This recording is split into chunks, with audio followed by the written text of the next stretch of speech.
Kami to kamu ngai lo thupa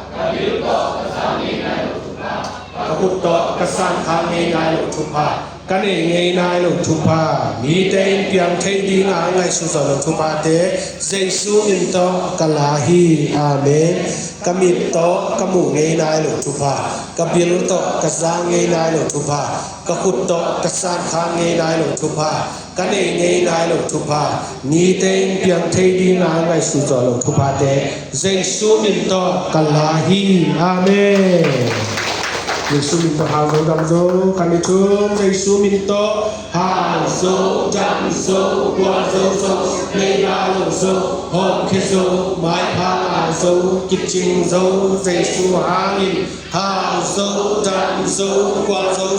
nei ba lo zo hom khe zo mai pa zo kip ching zo Yesu hangin hal zo dam zo qua zo nei ba lo zo hom khe zo mai pa zo kip ching zo Yesu hangin amen